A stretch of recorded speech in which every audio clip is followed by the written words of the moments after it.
ගොඩක් එක දිගට වැඩ කරපු හින්දා මම පොඩි දෙයක් කියන්නම්. පොඩි කතාවක්. හරි. ඔන්න එක්තරා කාලෙක හිටියා තාත්තයි පුතයි දෙන්නේ. හරිද? මේ බොම් කතාවක් එහෙම නෙවෙයි. වැදගත් දෙයක් තියෙන කතාවක්.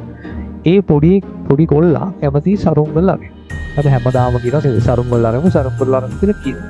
අනේ ඊට පස්සේ තාත්තත් එකඟ වෙනවා. ඊට පස්සේ යා සරුංගලයක් අරන් දීලා නූල් බෝලෙකුත් අරන් දීලා හොඳ ඉදි මහත් තැනකට යනවා සරුංගලය. හරිද? ඊට පස්සේ ඔන්න පොඩි එක්කෙනා සරුංගලේ යවන්න පටන් ගන්නවා. නූල චුට්ටු ගුරු කරනවා.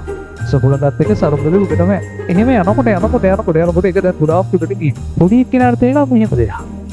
අනේ මේ සරුංගලේ යන්නේක නූලෙකට සීමා වෙනවා නේද කියලා අපි අල්ලන්නේ ඉන්න නේද දෙක මේ එමෙන් උඩට යනවා. එයා එහෙම කල්පනා කරනවා. පොඩියෝන් එහෙම නෙවුදා නේද? සාමාන්‍යයෙන් උඩට යනවා නම් කැමති. එයාත් ඒ වගේ තමයි. දැන් නූල කපලා දැම්මොත් ඒක ඊට වඩා උඩට යයි නේද කියලා එයා හිතනවා. තාත්තගේ ඒක අහනවා. තාත්තා සදරට බලන්නේ කමන්නේ අපිට ගන්න බැරි එක කපලා බලන්න. ඌ කරන්නේ ටක්කල කතරෙන් කපපු ගමන් ආන්න සරුංගලේ යනවා පින්න උඩයි හුලක උතර දිනනනේ. පට්ට උඩකට යනවා.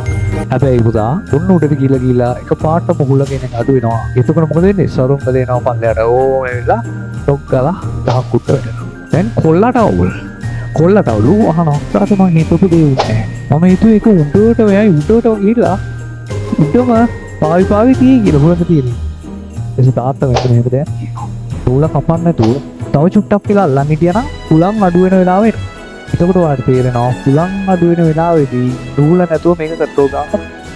එසේ තාත්තයාට මානව වැදගත් ලයිෆ් ලෙසන් එකක් තියෙනවා. පුතා ජීවිතේ ඔයාලගේ ගමන යනකොට ඔයා දියුණු වෙනකොට ඔයාලට තේරෙයි ඔයා උඩට යනවා. උඩට යනකොට ඔයාලට සමාන වෙලාවට හිතේ පවුලේ අනිත් අයත් එක්ක තියෙන සම්බන්ධතා යාළු මිත්‍රකම් ඒ වගේ දේවල් වලින් ඔයාගේ ගමන සීමා වෙනවා මිතේ. අයිතර සරුංගලේ යවන නූල් අල්ලන් ඉන්නවා.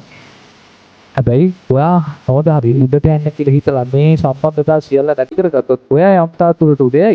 හැබැයි අර නූල පෙරිච්ච සරුංගලේ වගේ කොයිලාරි හරි පහළ යන කතාව ඔයා හිමින් හරි උඩට යන එක ස්ලෝ වෙයි. ඔයා මේ සම්බන්ධතා ටික හරියට තියාගෙන ඉතියොත් ඔයාට අර කන්ට්‍රෝල් එක තියෙන සරුංගලේ වගේ. ඔයාලට ගොඩාක් කාලයක් අර උඩම තැන වැඩිලා ඉන්න පුළුවන් මේ.